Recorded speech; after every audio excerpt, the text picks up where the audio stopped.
Hey folks, it's that time again. This time we're going into the third reading of Six Degrees of Separation. So now we are about three-quarters of the way through the book. A lot has been revealed, a lot of other characters, other interactions. Um, I guess I can say this now. Other uh, deceptions uh, we've seen. So let's get into the questions. First one, why do you think Paul uses the kids for information? What does the relationship between the kids and parents have to do with what Paul has done? Now, this one's very similar to number three. Um, so, students, if you have answers for both two and three that are fairly similar, totally fine. So, I'm going to answer both of them pretty much at once. Um, Well, part of it is why do you think Paul uses the kids for information? Well, he does it in order to pretty much have this lifestyle, to kind of participate in this world that he is not otherwise used to. Um, that he, well, uh, to participate in this world that he wouldn't have access to at all. Um, And so that's part of that. This is where the imagination comes in, right?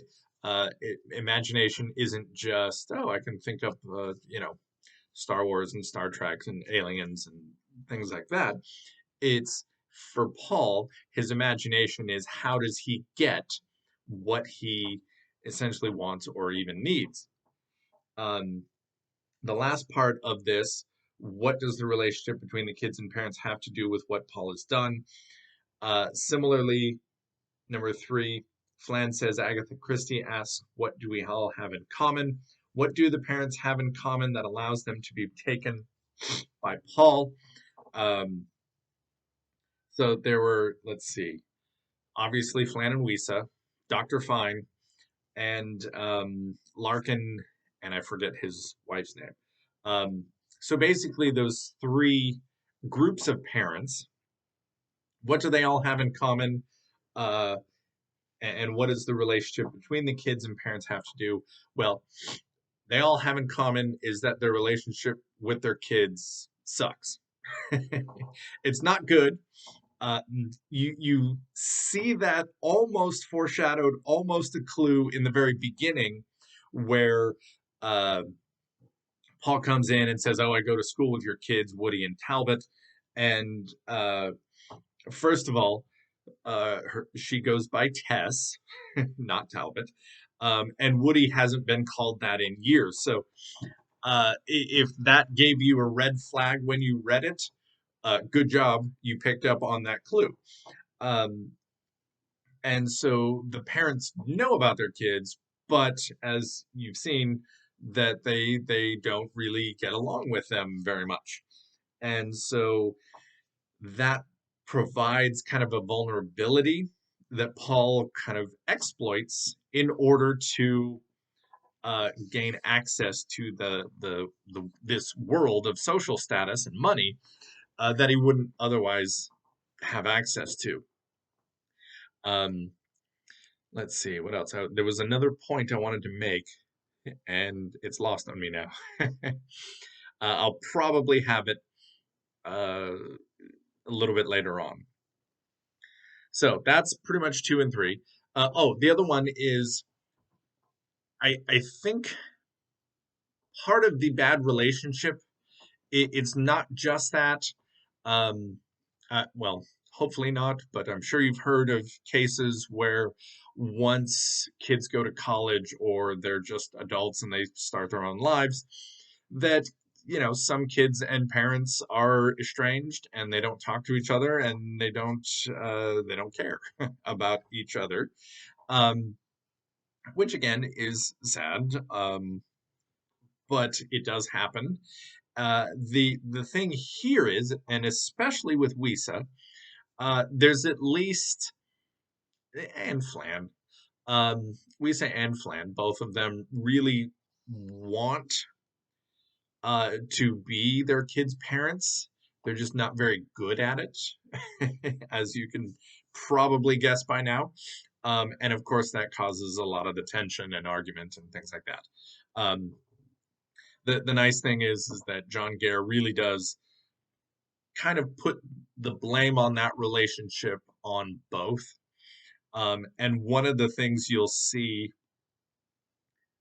if you haven't already, to be perfectly honest, um, there's no one good person. Certainly not as we get into the beginning of the play. Um, Everybody just kind of sucks in some way or another. um, I don't think they're necessarily bad people either. But Flan and Wisa are uh, not the best parents. They and Dr. Fine and I think Kitty and Larkin, um, they do kind of have this at the very least prejudice, if not kind of covert racism. Um, and so there's not really a true good person, good guy. Um, so it gets a little muddy for everyone. Now, going on to what do I have? Number 3, on page 81, Wisa has a monologue about the idea of 6 degrees of separation. I will go ahead and read that. 81. So let's see. I read somewhere that everybody on this planet is separated by only 6 other people. 6 degrees of separation between us and everybody else on the planet. The President of the United States, a gondolier in France. Fill in the names. I find that A, tremendously comforting that we're so close, and B, like Chinese water torture that we're so close, because you have to find the right 6 people to make the connection. It's not just big names, it's anyone, a native in the rainforest, a Tierra del Fuegan, an Eskimo. I'm bound to everyone on this planet by a trail of 6 people. It's a profound thought, how Paul found us. How to find the man whose son he pretends to be, or perhaps he is his son, although I doubt it. How every person is a new door opening up into other worlds. 6 degrees of separation between me and everyone else on this planet. But to find the right 6 people. Um, so that's her little bit, her monologue. Um, what is she realizing with this monologue? And this marks a bit of a turning point for Wisa. How is Wisa different now than what she and Flan were like? Um, I know last time in the second video I talked about how there was foreshadowing, especially with Wisa. And here is where I think she actually changes a bit. We'll see this in the very end, more about what she ultimately becomes.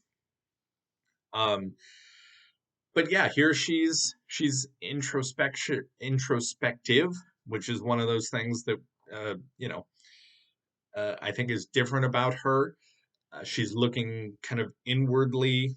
She's looking at the I don't know the fate of it, the coincidence of it, things like that. In the beginning, both Flan and Wisa, and Flan much more than Wisa, seemed very shallow, right? When Paul burst in and he was bleeding, Flan said, "The shirt is bleeding," right? A material, a thing, a nice shirt, even. And then Wisa said, "No, the shirt's not bleeding. He's bleeding. The person is bleeding." And then I believe Flan actually says, "Well, come over here. You'll get it on the carpet." Another material thing that he's worried about. Um, so Wisa has these little moments, these little pieces of dialogue where she talks about how she actually cares about Paul in the beginning of the book. Um, and now, and even the parts with Sidney Poitier, um, I think she tends to realize that this is all uh, well, what is this all for?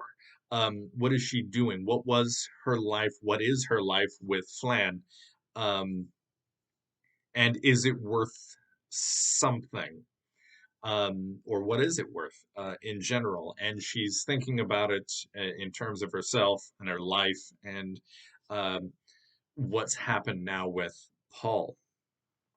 So I definitely think this monologue in particular shows she's changing. We'll see what she changes into in the latter part or the last part of the book.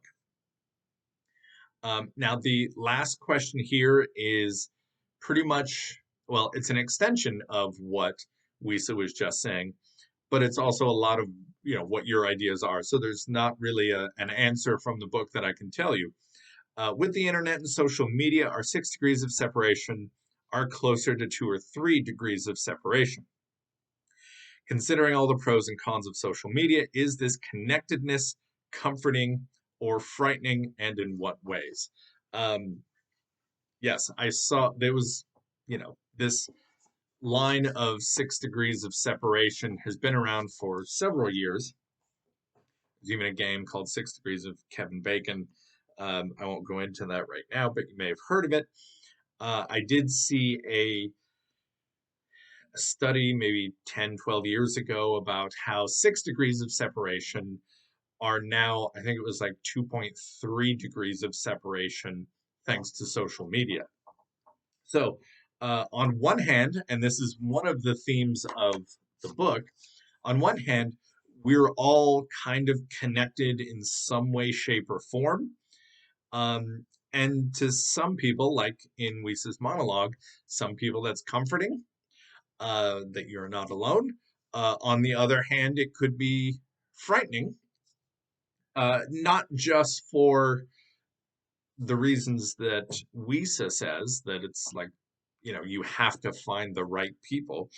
I can certainly see how it's comforting and frightening for various other reasons other than ones in the book.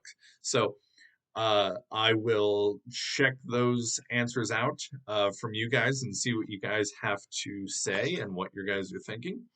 Um, and I think that's pretty much it. Those are all the points that uh, I wanted to make. And yes, yes, that's it. We gone over all the questions, did all my points. And so that's it. The next reading is the end. So we get to see how it all ends, or do we? We'll see how all the characters wind up and where and how they wind up. Um, and it'll be interesting to see what you guys, how you interpret it, what you guys think of it, and things like that. So that's it. I will see you guys next time.